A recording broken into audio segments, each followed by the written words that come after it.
जितने भाई बहन है मतलब भगवान को मानते हैं कि अन्न भगत है, गोबर खाते हैं, मूत पीते हैं, तो मैं उनको ये बात बता दूं, अगर वे एक बाप की औलाद है ना तो गाय माता का दूध पीना बंद कर दें, ठीक है। जिसका सूरी का, कुत्ते का, जिसका पीना वो पी लो, कोई दिक्कत नहीं है बने। और मरते टाइम जो तुमने गौ माता के गोबर के जो गोस्से बनाए ना, जिसमें तुम्हारा अंतिम संस्कार हो, अगर तुमने उसमें संस्कार कराया, तुम एक बाप की औलाद हो, तुम सुअर की औलाद हो और हमने हलाला की पैदाइश हो। कि इन्होंने बाबा साहब का जो सत्यानाश कर रखा ना, भाई क्या बताऊं मैं, मतलब वे उनकी आत्मा ना वे कह रही हूँ कि दोबारा से इस धरती पर मुझे जन्म मिला ही ना। इन्होंने जो उसका भगवान बना दिया, उसकी फोटो पे उल्टे सीधे डांस वहाँ। लेकिन स्पष्ट है, अगर किसी ने भगवान राम को या हमारे किसी भी देवी देवताओं के ऊपर टिप्पणी करी, अब वो जमाना नहीं, हम ज्ञापन ले जाएंगे, भाई साहब ज्ञापन ले लो, इन्हें जेल पे साले की औकात दिखाओगे, घर में बढ़कर दिखाओगे।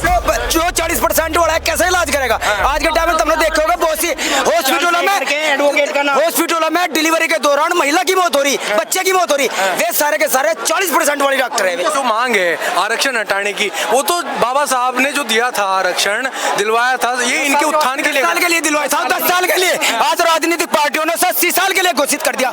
ऐसे ही SC एक्ट जो राजनीति बना दी, UGC जो नियम लाए, आने वाले टाइम में ये सरकार है ना, जितनी भाजपा जितनी भी है, इसे एक राजनीतिक मुद्दा बना देगी आने वाले टाइम में। आप यहाँ से सुनिए, आप यहाँ से बाहर जाइए, किसी भी मंदिर के सामने अगर भिखारी बैठा होगा ना, हर मंदिर के सामने मिलेगा और यही लोग मिलेंगे। जब आप उन्हें आपसे भिक्षा मांगेंगे ना और आप 1 रुपया निकाल के दोगे तो आपके हाथ में वापिस रख के पता क्या बोल देगा, ले 2-4 हज़ार तो मेरे से ले जा। इन लोगों ने आरक्षण को अपना अधिकार समझ लिया, भिक्षा को अपना अधिकार समझ लिया, इन पे मेहनत करके खाया जाता, बचा कुचा बीजेपी ने दे दिया भी ना। इनका 15-15, 20-20 बच्चे राशन के कट्टे उठा कर ले जा रहे हैं। 12 लाख रुपए कर दिए पीड़ित परिवार को, जो SC एक्ट होगा उसे 12 लाख रुपए सरकार ने, मोदी सरकार ने, जिसे हमने हिंदू करके वोट दी, आज वो हमें जाते हुए बैठ रही। ये सरकार है ना, मारते हैं हम इन्हें, इनके औकात दिखा देंगे। अब कहीं 2029 में सब मोदी को प्रधानमंत्री बन देने के। लेकिन एक बात योगी की वो है बस, योगी की वजह से हम थोड़ा वो है बस, नहीं तो आज ना उनके औकात दिखाते हैं ना भाजपा वालों को, जहाँ से मिलन कर रहे बचा दूँ साढ़े आएंगे।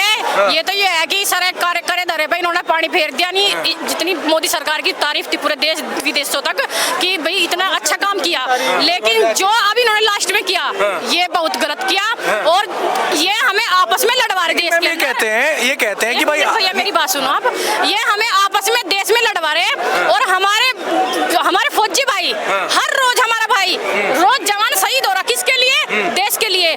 उसने कोई जात पात कुछ नहीं देखा, उसने देश के लिए, और ये बलिदान बिना बात के दे रहे, उनका है ही नहीं तो किसके लिए? देश के लिए। और ये हमें देशवासियों को आपस में लड़वा रहे, ये हम बर्दाश्त नहीं करेंगे। समाज तो जातिवाद करता है ना, ये हम नहीं करते। अरे सुनो, खुद हमने अपने एक महापुरुष की फोटो लेके, हमारे किसी भी भाई ने आज तक किया कि ये भगवान है, महापुरुष है, अच्छा काम किया है, हमारे भाई भी कर रहे हैं, लेकिन हमने उनकी तरह बाबा साहब का हम दिल से वो करते हैं, आदर करते हैं, सम्मान करते हैं, उनकी जयंती मनाते हैं, लेकिन इन्होंने बाबा साहब का जो सत्यानाश कर रखा ना, भाई क्या बताऊं मैं, मतलब मैं उनकी आत्मा ना वे कह रही हूँ कि दोबारा से इस धरती पर मुझे जन्म मिला ही ना। इन्होंने जो उसका भगवान बना दिया, उसकी फोटो पे उल्टे सीधे डांस वांस, गंधर्व चंद्रशेखर जो रावण, उसका नाम भी मैंने आज ले दिया, मैं उसका नाम भी पसंद नहीं करती, नीलक कबूतर हराम खोर, उसने नहीं, अरे ले दिया, कोई दिक्कत नहीं है। मेरे भाई रोज शहीद हो रहे हैं, हमारे भाई रोज सिर फुटवा रहे हैं, अपने रोज मर रहे हैं, हम मर जाएंगे तो क्या हो जाएगा? हमारे महापुरुषों ने बलिदान दे रखा देश के लिए भाई, ठीक है। अगर हम मर गए, हमारे भाई बहन बहुत तैयार है, पीछे हम ऐसा नहीं है कि मर जाएंगे और कल को सब कुछ खत्म हो जाएगा। जातिवाद हम नहीं कर रहे, ठीक है, वो कर जातिवाद इसने, अगर आज तुम, हालांकि बढ़ने का नहीं, अगर 1 मिनट के लिए तुम उसे रावण को, नीले कबूतर को जो बना दोगे ना प्रधानमंत्री, वो हरामखोर क्या करेगा देख लो तुम। मतलब जब बिना बढ़े ही वो इतना कुछ करवा रहा, इतने दंगे करवा रहा, इतने जातिवादों में बंटवा रहा, तो बढ़ के क्या करेगा? ठीक है, एक बात तो बताओ, आप लोगों ने शिक्षा का अधिकार नहीं दिया दलित समाज को, पढ़ने नहीं दिया। बाबा साहब कैसा बाबा साहब जो है, बाबा साहब को सबने मिलके पढ़ाया, ठीक है, और बाबा साहब ने, सुनो, अगर ये जो बेवकूफ आपस में लड़ के मर रहे ना, पहली बात तो भगवान ने जिंदगी मतलब 100 साल की दी, उसमें तभी 20, 30, 40 साल, ठीक है। पूरी बात सुनो, हमारे जो संत महात्मा है, हमारे अनिरुद्ध गुरु जी हैं, हमारे प्रेमानंद महाराज जी हैं, और भी हमारे संत महाराज जी क्या समझा रहे हैं? ये समझा रहे हैं कि भाई भगवान ही है, तुम इंसान को भगवान नहीं बना सकते। और जो ये गंदी गालियां देते हैं उनके ऊपर, उसमें भी ये समझा गया कि बाबा साहब ने पहले राम जी को उसमें वो दिया कि राम भगवान है, भाई मैं भगवान नहीं है, भगवान मतलब उन्होंने बात लिख रही, हाँ राम का नाम है, ये कह रहे कि इसकी पूजा करो, भगवानों को गाली दो। किसी ने भी हमारे भगवानों को गाली दी, कुछ उल्टा सीधा बोला और कुछ भी बोला, हम बर्दाश्त नहीं करेंगे, घर में घुस के मारेंगे। लेकिन मैं तो कह रहा हम हिंदू ही नहीं है, आज का दलित समाज नहीं है ना, वे हिंदू नहीं है ना, तो हमारे भगवान को गाली नहीं दे सकते। मैं बहन घड़ी बराबर में, एक दो बहन सामने घड़ी कहना नहीं चाहता हूँ, लेकिन स्पष्ट है अगर किसी ने भगवान राम को या हमारे किसी भी देवी देवताओं के ऊपर टिप्पणी करी, अब वो जमाना नहीं, हम ज्ञापन ले जाएंगे, भाई साहब ज्ञापन ले लो, इन्हें जेल पे साले की औकात दिखाओगे, घर में बढ़कर दिखाओगे। कुछ लड़के कुछ आदमी चिन्हित कर रखे हम ना, जिस दिन हमें लोकेशन मिल जाएगी जो भगवान गाली दे रहे, एक तो भगवान फौजी के कपड़े पहन कर रात दिन भगवान गाली दे रहा है, जिस दिन उसकी लोकेशन मिलेगी और हमें पता लग गया फला जगह जा रहा है, पैरों में चला घर नहीं जाने का, SC ST भी लगवाओगे और हो सका 302 भी लगवाओगे, जेल में जाएंगे, ताकि आगे से पता लग जाए कि भगवान के ऊपर टिप्पणी नहीं करनी भाई साहब। जिस तरह वे कहते हैं हमारे कुरान में लिखा है नबी की शान में गुस्ताखी एक ही जगह तंसर से जुदा, तंसर से जुदा। हमने भी गीता पढ़ी है, हमने भी महाभारत देखा है, स्त्री का अपमान करने पे यहाँ महाभारत हो गया, लाखों लाखों करोड़ों सिर कट गए।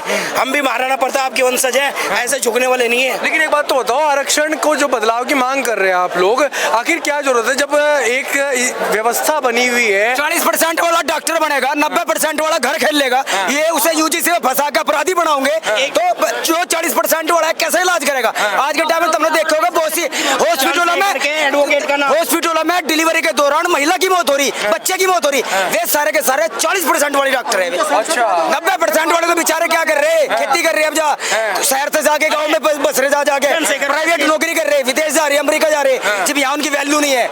आरक्षण है नहीं कहीं भी, पूरे कहीं किसी देश में आरक्षण नहीं, यह बीमारी हमारे देश में ही है। चंद्रशेखर पे जिस टाइम गैंगस्टर लगी थी ना, वो अपने समाज का वकील क्यों नहीं लिया उसने? अच्छा। पंडित रामचंद्र शास्त्री गाजियाबाद के एडवोकेट पंडित जी एक ब्राह्मण क्यों लिया? क्योंकि उसको पता है पढ़े लिखे व्यक्ति ही तुम्हें केस से निकाल सकता है, उन्हें कुछ पता ही नहीं है। डॉक्टर चाहिए तो ब्राह्मण चाहिए, वकील चाहिए तो ब्राह्मण चाहिए, पढ़ो ना। IPS PCS ऑफिसर जितने मिलेंगे ना, सब ब्राह्मण मिलेंगे, कोई भी इनको ये नहीं मिलेगा निचली जाति का। भाई अब तो कह रहे हैं चंद्रशेखर रावण ने एक मांग और करी है कि हमें जो है प्राइवेट सेक्टर में भी आरक्षण चाहिए। फिर बढ़िया हो जाएगा, फिर बढ़िया हो जाएगा। फिर ये सुवर्ण जाति वाले आत्महत्या करके मरेंगे, बहुत से SC एक्ट में मर रहे हैं। अरे ये बताओ जोर से कह रहे 40% वाले जो डॉक्टर है ना, उनसे थारे नेता इलाज नहीं करवाते, थारे खिलाड़ी इलाज नहीं करवाते, जो ये उसमें बॉलीवुड में बैठे हैं, जितने भी बॉलीवुड में सारे के सारे सामान्य डॉक्टर से इलाज करवाए, सामान्य डॉक्टर से इलाज करवाते हैं।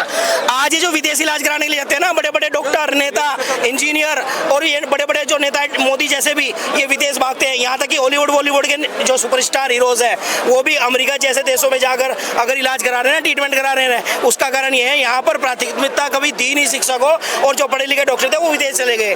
उन्हें पता है यहाँ हमारी कोई पूछ नहीं है, यहाँ पे 30% वाला ही डॉक्टर बनेगा। और जो ये बोलते हैं हमारे जितने भाई बहन हैं, मतलब भगवान को मानते हैं कि अंध भगत है, गोबर खाते हैं, मूत पीते हैं, तो मैं उनको ये बात बता दूं, अगर वे एक बाप की औलाद है ना, तो गाय माता का दूध पीना बंद कर दें, ठीक है? जिसका सूरी का, कुत्ते का, जिसका पीना वो पी लो, कोई दिक्कत नहीं है बना। और मरते टाइम जो तुमने गौ माता के गोबर के जो गोस्से बनाए ना, जिसमें तुम्हारा अंतिम संस्कार हो, अगर तुमने उसमें संस्कार कराया, तुम एक बाप की औलाद हो, तुम सुअर की औलाद हो और हमने हलाला की पैदाइश हो तुम, ठीक है? अगर तुमने हमारी गाय माता के ऊपर जो उल्टा सीधा टिप्पणी करते रहते हैं, अंध भक्त है, ये है फलाना ढिकड़ा, अंध भक्त, तुम अपनी आँख फोड़ लो, तुम देख लो, पढ़ के देखो शास्त्र। अरे अनपढ़ गवार तुम 30-35% में क्या तुम शास्त्र पढ़ लोगे? क्या पढ़ लोगे तुम? बाबा साहब अम्बेडकर को किसने पढ़ाया? बाबा साहब अम्बेडकर को ठाकुरों ने पढ़ाया, ठाकुरों ने भेजा विदेश, उसमें इतनी औकात थी इनमें पढ़ने की, तो पढ़ाते ना, पढ़ाते। और सुनो, ये कहे जातिवाद करे, ब्राह्मण समाज ने अपनी लड़की दी, अम्बेडकर गोत्र किसका है? ब्राह्मण समाज का। वे मतलब भेदभाव क्या करते? जब अपनी लड़की दे दी तो भेदभाव करते, ब्राह्मण का भेदभाव का।